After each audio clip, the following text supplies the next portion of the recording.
Good day and welcome to another edition of Crapper with myself, Tim Appleton. Now, today I'm going to be looking at Consequences by Godley and Creme. Possibly the weirdest album in the history of rock, if you haven't heard it. Alternative title, It's Never a Good Omen When a Band Commits Suicide, which is an allusion to the album for people who are familiar with it. We'll come back to that later on. There's lots of things we're going to be coming back to later on in this broadcast.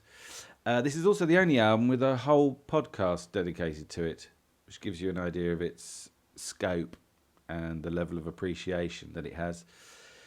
So this album was written, produced and performed by Kevin Godley and Lol Creme, who left the extremely successful and popular British band 10cc to do this album.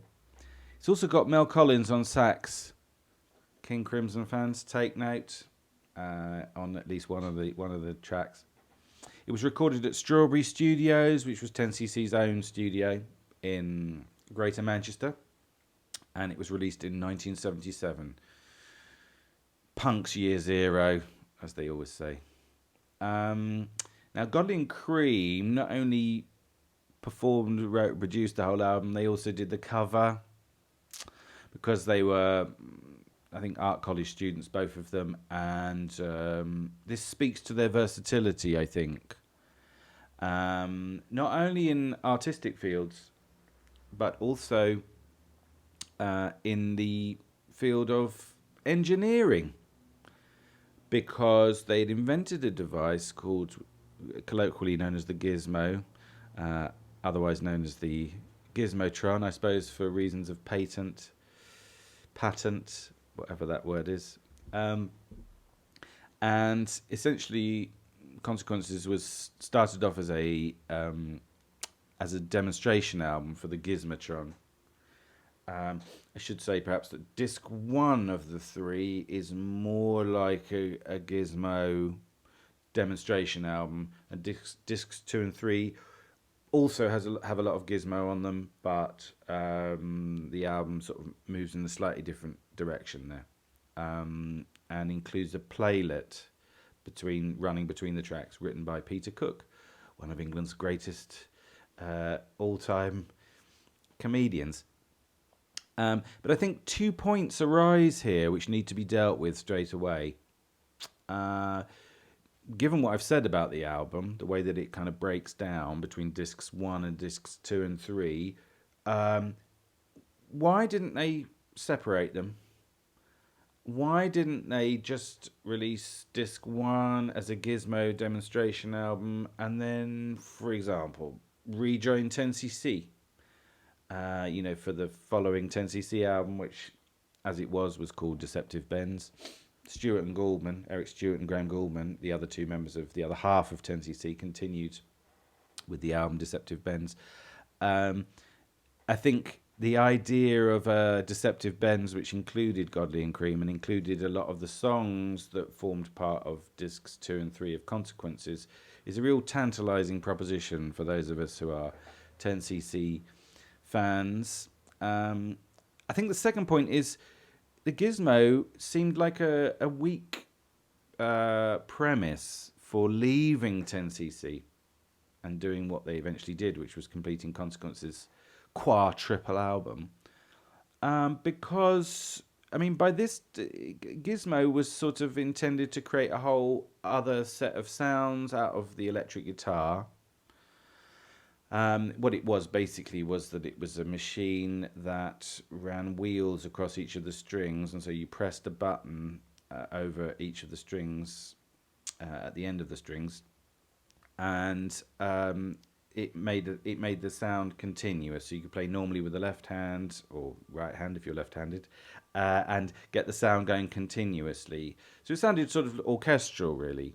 But by the time that they were sort of patenting this device and trying to market it and sell it, which was what the idea of Consequences was in the first place, synthesizers were already on the scene. And so it wasn't long before, you could sort of, as it were, synthesize sounds and manipulate and modify sounds in order to get beyond the kind of constraints of traditional instruments, including the guitar.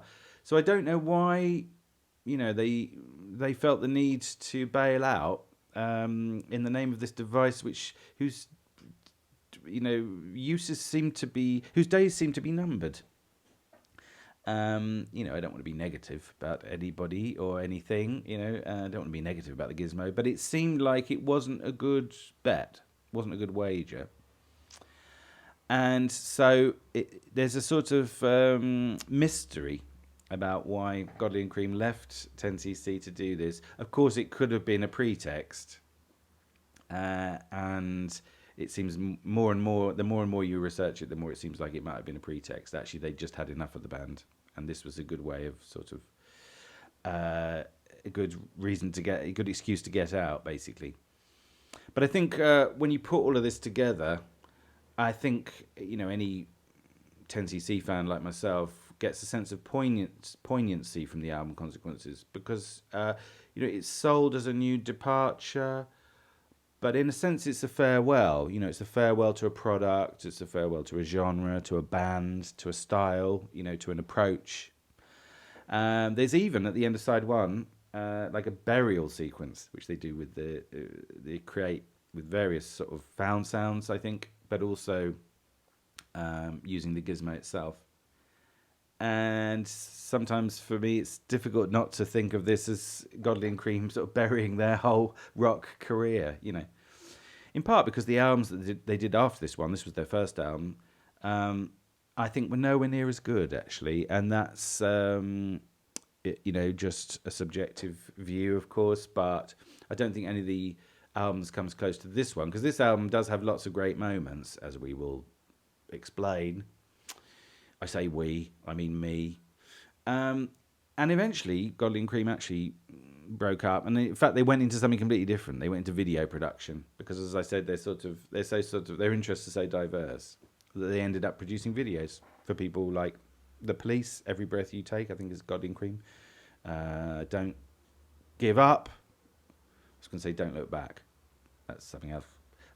Don't Give Up by Peter Gabriel, I think, is Godley and Creme.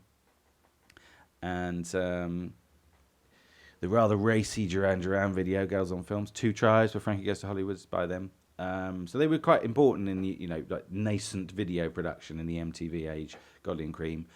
But they gave up writing this music, which to me is their strong point. Their melodic and harmonic sense is absolutely unmatched, as you can tell from the first 4 10cc albums, as you can tell on this album. So it's a matter of some sadness that they decided to bail. But anyway, all that said, let's get into what's great about this album, and perhaps on some occasions what's not so great. Now, there's a story behind the album. The first disc, as I said, is slightly separable from discs 2 and 3. Discs 2 and 3, as I've said, include a playlet written by Peter Cook. And but the playlet seems to be preceded by what's going on the first disc. And the first disc is a whole series of sequences of environmental catastrophe based on the 4 elements, the Greek the 4 elements of Greek science. I don't know why we're still doing that in 1977. But anyway, these are different sort of, as it were, iterations of this environmental collapse. And then when the playlet comes in, the story sort of develops further. And what is the story? Well, it's a story about a couple, Walter Stapleton and his wife Lulu, who are getting divorced. And the negotiation takes place with lawyers, Mr. Haig and Mr. Pepperman. And this is all going on while the world is undergoing meteorological collapse. All right. There's a hole in the floor in the office where the negotiation is taking place. And through this hole, the negotiation is constantly interrupted by a guy called Mr. Blint, who's a composer, who's working on writing a piano concerto, essentially, which can save the world from environmental collapse, which is his. He seems to be one of the only people who's aware that this is going to happen, right? As you can see, there's an environmentalist theme here, which I guess is slightly ahead of its time, because people talk about little else these days. But at that time, it was kind of, like a kind of more of a hippie thing, I think. Environmentalism. Perhaps it still is. I don't know. But yeah, okay. So those are the sort of starting points. I perhaps should say a word on the cover, as we do conventionally on this channel. But yeah, as usual, I should say I'm not an expert. I think it's a very beautiful cover. Godley and Creme have a very interesting sort of visual sense, and it's quite a striking cover. Obviously, it's something of a box set because it's a triple album. The only problem I have with this cover is that the cover and the accompanying booklet are full of sort of behind-the-scenes stuff, at least in the version I had, which I think was one of the original LP versions. I don't have it here, unfortunately, but I did have it in my hands, at a certain point. And it's got a lot of sort of discussion about why they left 10cc and things, but not in a very enlightening way. And I think that gives the whole package the air of a sort of accompaniment to some other event, or non-event, which, to be fair, is probably the case. So that's the only thing. There's again the sort of the sadness that pervades this whole package, given what amazing elements it has, and yet what it represented in terms of Godley and Creme's career and 10cc's career, is also kind of reflected in the artwork. But the kind of the artistic constructions that they include are very sort of alluring, perhaps we could say. Now let's go to tracks. This is going to be a bit of a trawl, but I'll try to get through it as quickly as possible. Side 1, LP 1, side 1, as I've said,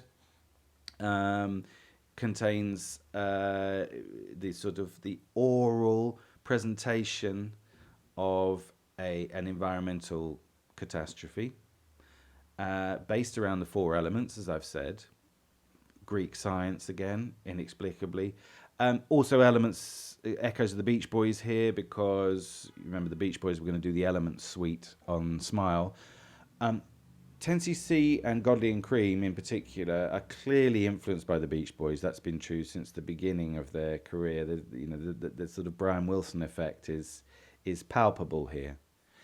And I think that it's perfectly plausible that they knew about Smile and they knew about the Elements suite. That might have been an influence here.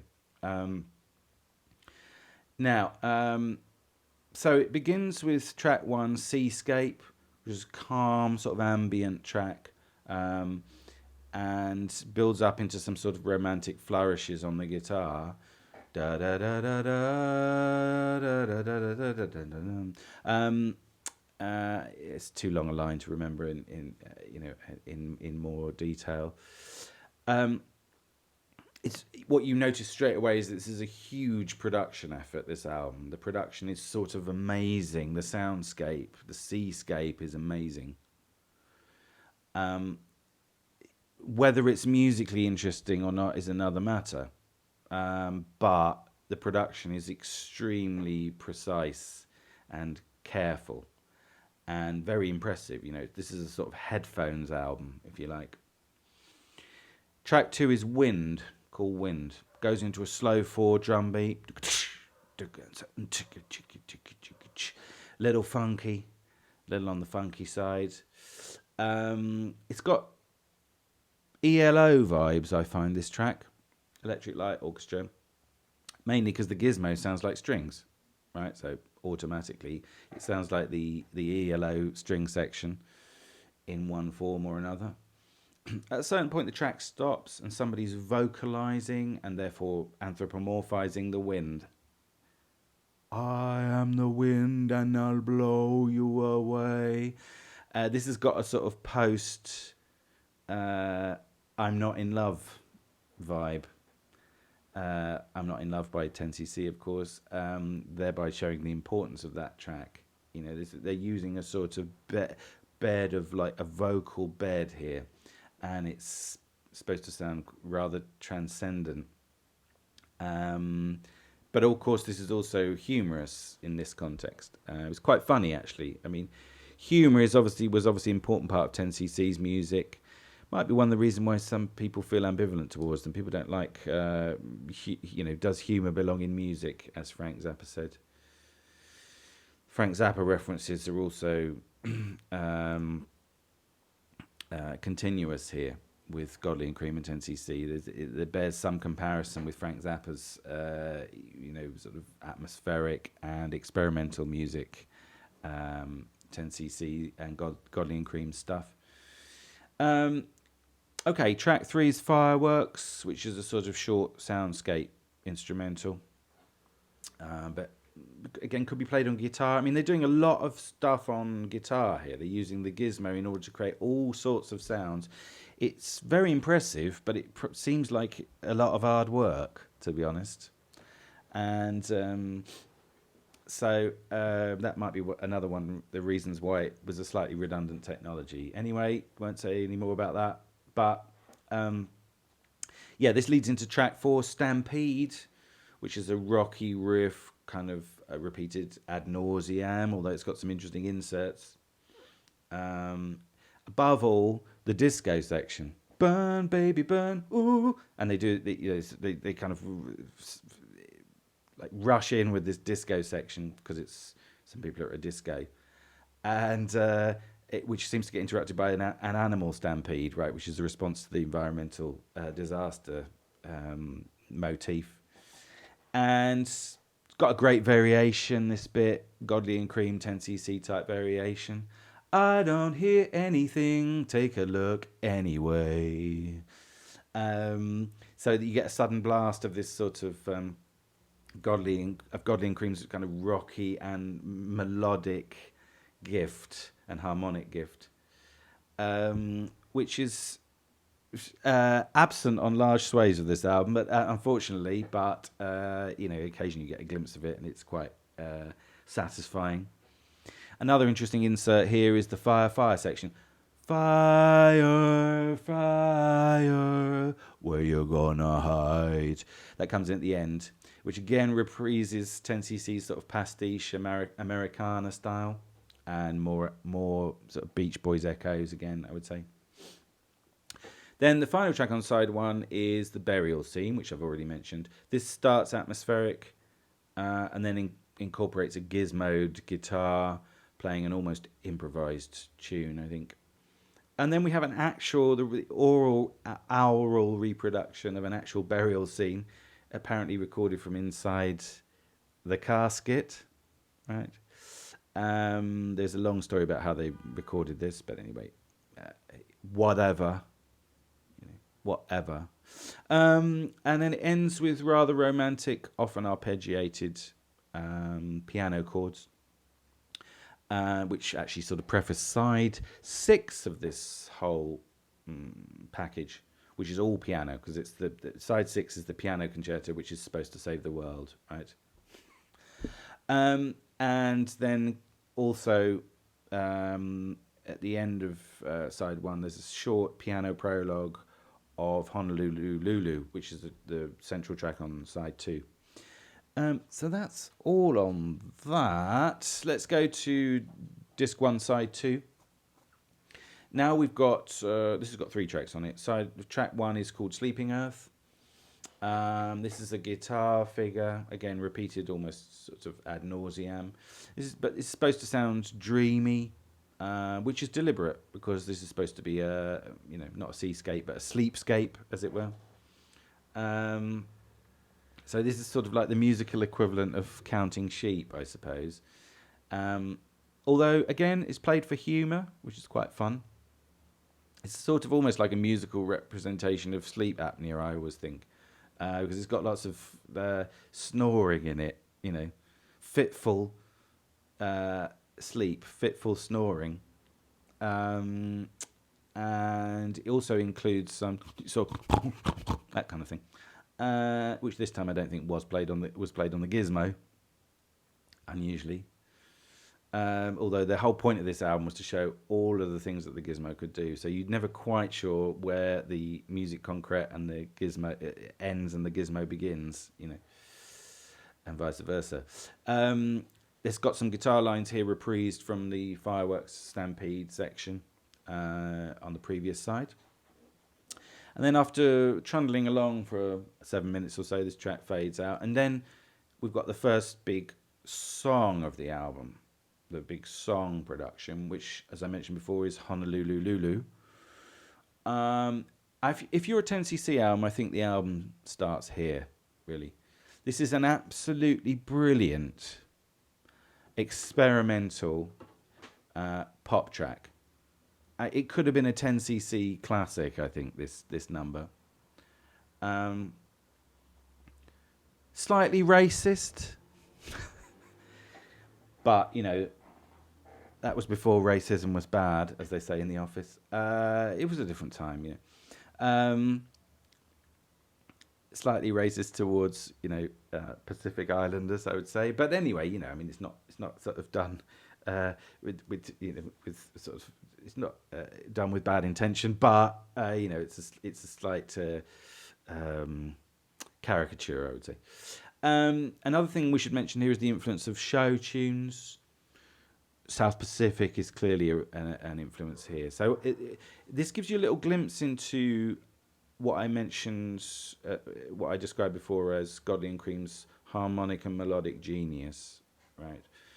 It obviously comes from watching musicals somewhere along the line, right?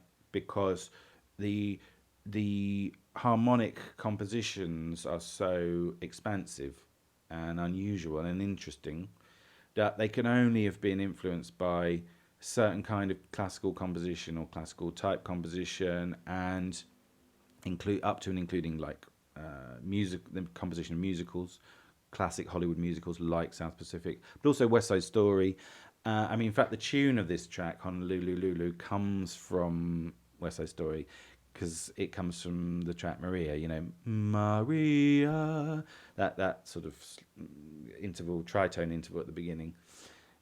Aloha, it's Honolulu Lulu from Hawaii. Right, so that sort of glissando, is that what it's called?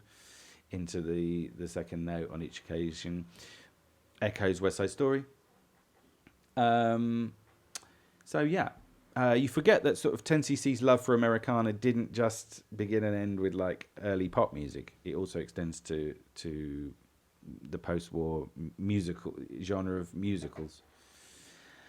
Okay, so this track is sort of medley-like as well. That's the other interesting thing about it. It's got amazingly interesting and complex chord sequence, not to mention key changes. Key changes are go-go, and that's a constant in this album, as it was in 10cc at times.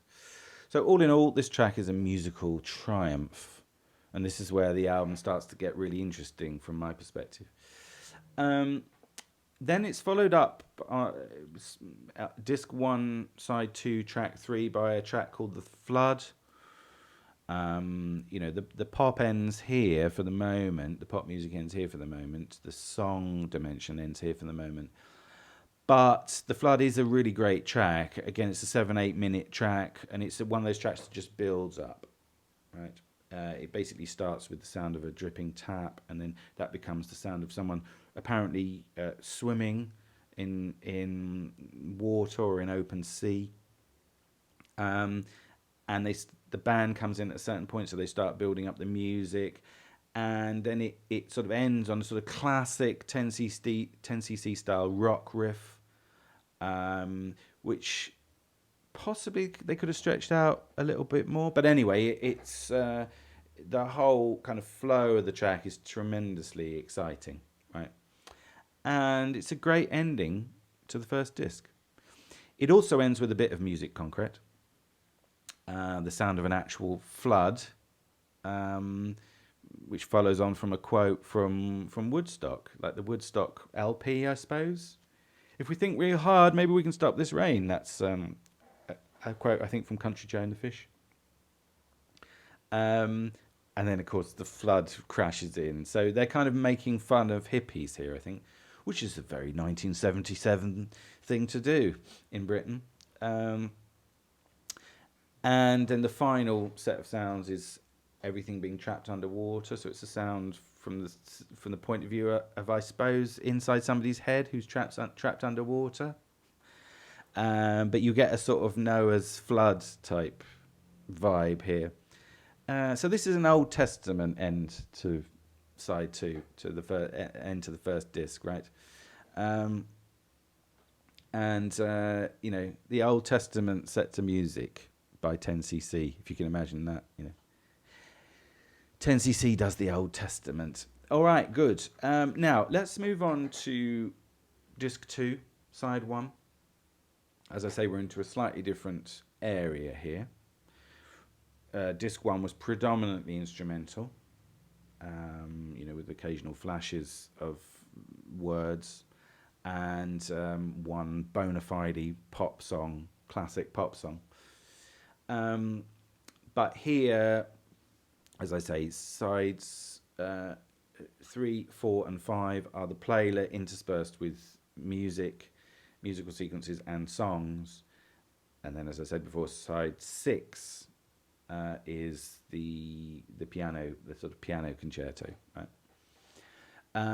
But disc 2, side 1 begins with a song, 5 o'clock in the morning. Now this is a beautiful ballad, again with I'm Not in Love style vocal harmonies. It's got a lovely Lowell Creme vocal, which I had kind of missed because he seemed to have given up singing lead vocal on 10cc. He did in the early days on the first album, but then he sort of stopped by album 4, and so I'd missed his you know, his solo vocals, and they come back here. They crash back in here, and it's lovely. Constant key changes again in this track, plus an early 10cc style church-like middle, characteristically with Kevin Godley on vocals.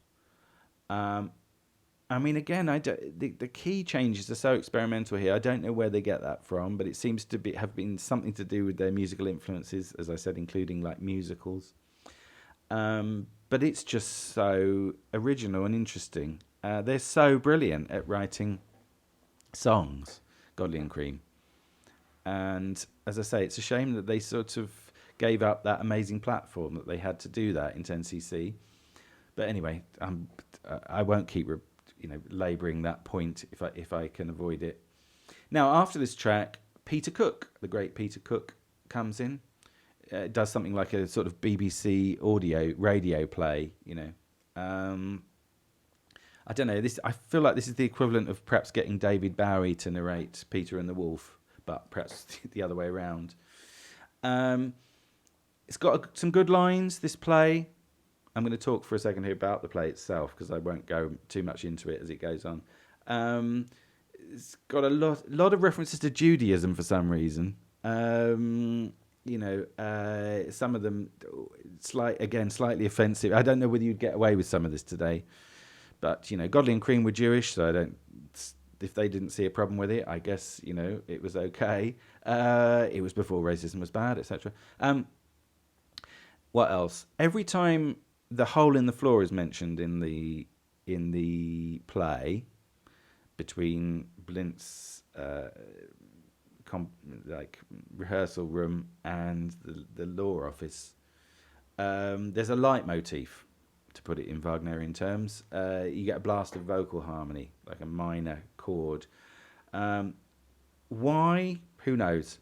Who knows why they did any of this? Why did Peter Cook do it?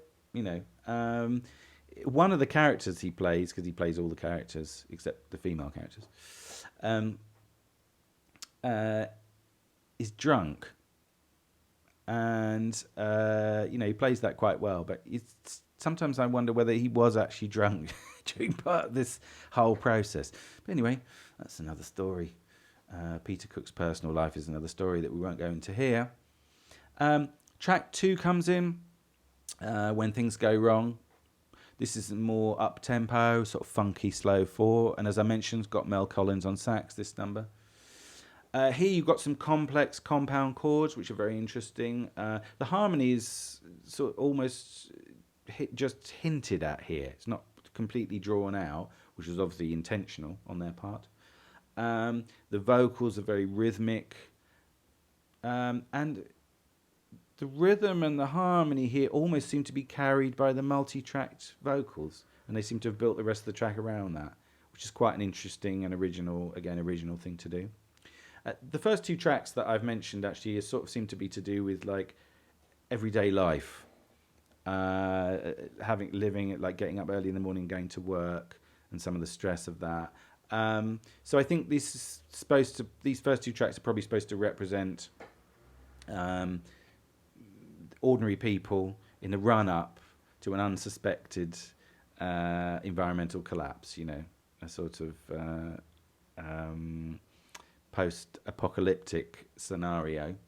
I think the first one refers to ordinary people working in a factory, and the second track refers to perhaps the lawyer, one of the lawyers. But I mean, the people who are participating in the playlet, the four characters, the divorcing couple and their two lawyers, are also unsuspecting. So this is what brings everyone together, I suppose, really. More play comes in, and then we've got a jazzy musical insert called Mine, Yours. Mine, yours, mine, about the division, the separation of goods that you get in a marriage or a divorce. You split yourself right down the middle. It's a nice harmony there using the tritone. So this is a fun little insert.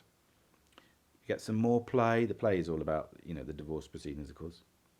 And then you get another Barbershop insert, almost like a slave song, right? And I think that there's a sort of subterranean union here between like Jewish culture and black culture, because, like as I said, 10cc were like were Jewish, and their music is heavily influenced by black music, even like slave folk music, and you see that here in this one. And I think there's that union is to do with shared history of oppression, I guess. It goes in ba ba ba ba ba ba ba ba ba ba. It's one of those sort of barbershops, and then it goes into a nice, I think, relative major bit. Keeping a date with the rain. So that's a nice development. That goes. You get some more play, more of the play, and then this side, side 3, as it were, of the total package, ends with another amazing ballad called Lost Weekend about the end of the relationship. Again, crazy, fascinating key changes, wonderful words, wonderful tune. Could have made an awesome 10cc track, this. It's actually sung as a duet between Kevin Godley and Sarah Vaughan, the jazz singer. Again, why? She's amazing, but why was she involved? Was she just wandering through Manchester or something, and they bumped into her and asked her to come into the studio? Well, in any case, it's brilliant. This absolutely brilliant.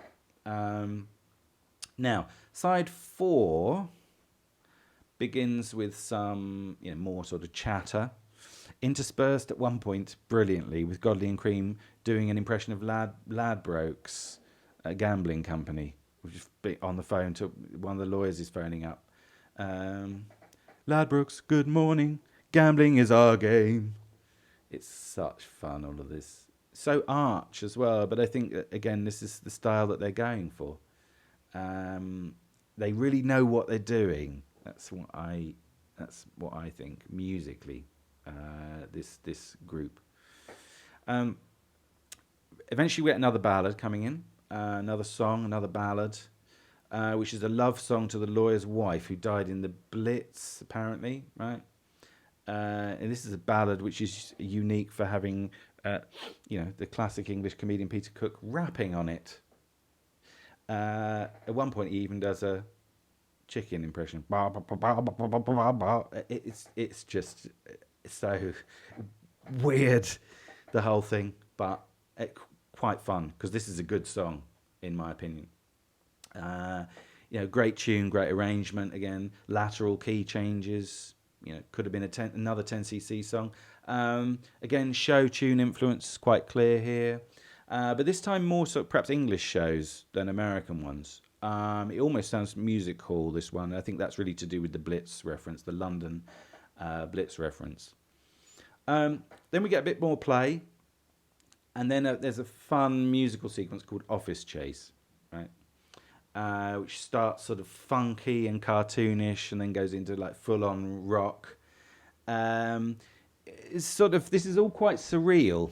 A lot of these inserts and the play itself are quite sort of surrealist, really. And that's obviously an important influence on Godley and Creme's artistry. That would be something that you would definitely pick up in art school, right? Not to mention Dada, which kind of precedes the surrealist movement. And I think Bonzo Dog Doodah Band, which were originally called the Bonzo Dog Dada Band, were a clear influence on 10cc. And so that there's another sort of connection there, cultural connection.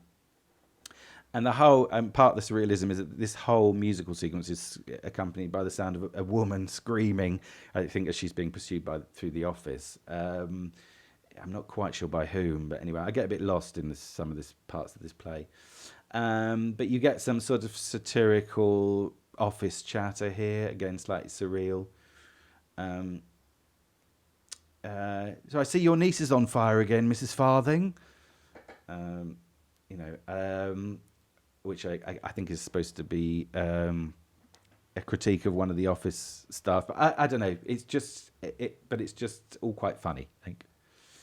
Then you get more chatter here, including the escape of the goldfish, which is an important plot point. Because the goldfish, they end this side by saying it's not a good omen when a goldfish commits suicide, right? Which is to do with the environmental collapse and echoes the Stampede on the first disc. So the animals have realised what's going on and they're escaping. In fact, the last track on this side, Cool, Cool, Cool, is Cool, Cool, Cool in the Morning. I think it's sung from the point of view of the goldfish, but we'll get there in a second. One thing I wanted to mention was the influence of this album on The Hitchhiker's Guide to the Galaxy by Douglas Adams, which is a series of comic science fiction novels, has been mentioned on occasion. And I think that that's definitely true. Douglas Adams lived in Cambridge and was a friend of Pink Floyd, who also were from Cambridge, right? I think he played the guitar. And I think that he was a rock fan. And it wouldn't surprise me if he'd listened to this album, because this is the sort of like highbrow Cambridge-style rock. Although, of course, Godley and Creme were from Manchester, but they were sort of highbrow, artsy and highbrow. This is the kind of thing that would have been an influence on Douglas Adams, I think. And one of the points on this album that comes up in Hitchhiker's Guide to the Galaxy is the number 17, because Mr. Blint keeps talking about the number 17, and the piano concerto is divided supposedly into 17 sections, and it's got a count-in of 17. 1, 2, 3, 4, 5, 6, 7, 8, 9, 10. Right.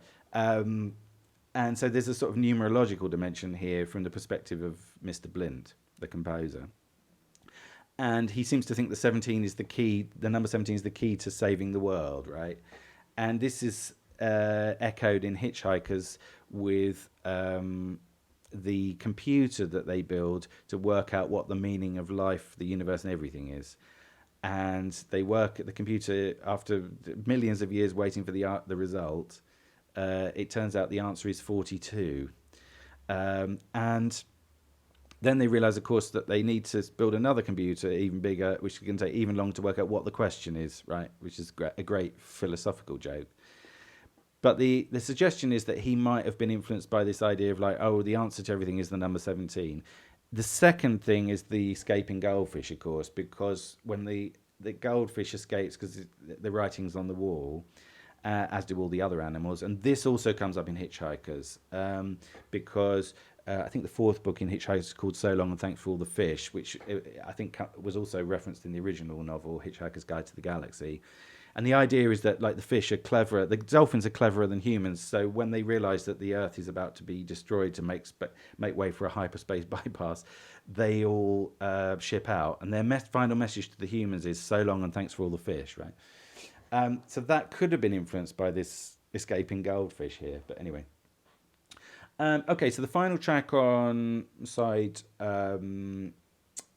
4, right, is It's Cool, Cool, Cool in the Morning, which again is brilliant. This is such a brilliant track, I think. It's absolutely original. It's got a full band this time. It's not a ballad this time. And it's sort of fast 6/8 number. And it's got loads of interesting key changes, totally original structure. It's like through composed, but also it's full of surprises, right? Which is perfect balance, isn't it? That's what you want from a piece like this. And again, it sort of opens with a sort of barbershop thing. But I think this is really unlike anything else that was going on in rock at this time, with the possible exception of Queen, I think. But I mean, I like this more than Queen, personally. This is probably a question of taste. But I think this is more, I think there's writing's more solid in 10cc and Godley and Creme than in Queen. But as I say, that's just a personal perspective. But yeah, so this track, It's Cool, Cool, Cool in the Morning, is like, represents the tragedy of this album in one track, really. It's absolutely brilliant, and no one ever heard it. And it's sort of interspersed with a very weird playlet, with whose comic value is, debatable. And even though Peter Cook is amazing, it's quite sort of rambly, really. And so, as I said, it's quite sad for people like me that this music was somehow sort of relegated, even by its own composers. Now, let's go to side 5, right? It begins with a reprise of Cool, Cool, Cool, and then some more chatter. And then we've got the song Sailor, which has to do with being on the water, I suppose. This is a slow 6/8 ballad. It's in a minor key this time, which is unusual for them. They usually write in major keys. I think this might be the only minor key track on the album, actually. It actually slides between 2 minor keys, G minor and A sharp minor, which are more or less unrelated because minor keys tend to be unrelated, although they do share one, the A sharp, I suppose. But anyway, sliding between them has a sort of quite a dramatic effect. This track is very short. I think it literally goes nowhere. This is the weakest track on the whole set for me. And I don't know, it's just not a highlight. This, in fact, to be honest, this really sums up the rest of the album for me, because the rest of the set, because I think basically nothing else that's especially interesting happens from now on. But I'm getting ahead of myself. This track, Sailor, is followed by more chatter, this time with Silent Light as an instrumental accompaniment. Then there's another slightly inconsequential instrumental called Mobilisation. And there's more chatter. And by this point, the whole world's falling apart and the negotiation is clearly broken down, right? And then there's a final blast of music here. A sort of slow 4/4, 10cc style funk metal riff comes in, full drum beat and everything. It's called Please, Please, Please because one of the characters is going, please, please, please, and that's the vocal part. I think the fact that this is reminiscent of 10cc is rather refreshing and reminiscent of early 10cc. And perhaps appropriate given that this is effectively the last track on the album, right? It reminds us of where we've come from and where we're going, I suppose. It's a bit more chatter, and then a reprise of Honolulu Lulu on Mr. Blint's piano. And then that side's done. And then we get to side 6, which is called Blint's Tune. It's a single piece. Basically a 15-minute piano piece, which is designed to save the world. Or maybe Godley and Creme's career, I don't know. As I said, it's supposed to be in 17 parts, but again, who knows? I mean, it's all kind of a joke anyway, this, so it's not really clear whether you're supposed to follow it very closely in that sense, follow all the sections. I think the music here is slightly Zappa-esque at certain points, partly because of the glockenspiel, which comes in from time to time. Sort of carnival-esque, the whole thing as well. It's all some bits of it, I should say. It's got some reprises from earlier pieces in. But I think the problem with this piece really is that there's no big emotional payoff, So I've never really listened to this side very much. I don't find it especially interesting or enlightening, All right, so that's it. That's the whole sequence. I suppose in conclusion, what can we say? Well, has this 15-minute piano piece saved the world? I mean, we don't know. It's left ambiguous, and we don't know whether it's saved everyone, whether it's saved Godley and Creme, whether it's saved 10cc, whether it saved us, I suppose, really, in the end, it's all just a matter of consequences. There's a lemma on the album. In nature, there are neither rewards nor punishment. There are consequences. And I suppose, really, does sum up the album in a sense. It's supposed to sum up the theme of the album, but it also sums up the album as such. We don't know where all of this took us, but we know that there will be consequences, right? For the artists and for the world and for us. I'll leave it there. I hope some of that was enlightening, and I think my overall conclusion is that this album has absolutely amazing moments, and a lot of it is entirely inexplicable. But I would recommend it from the point of view of, a rock, an unsung sort of classic cul-de-sac in the history of rock. Something like the Smile album, but like on a much larger scale and with lots of very inexplicable elements, I suppose. But some of it is awesome. Anyway, I'll leave it there, and I'll see you on the next edition of Crapper. Okay, ta-ra.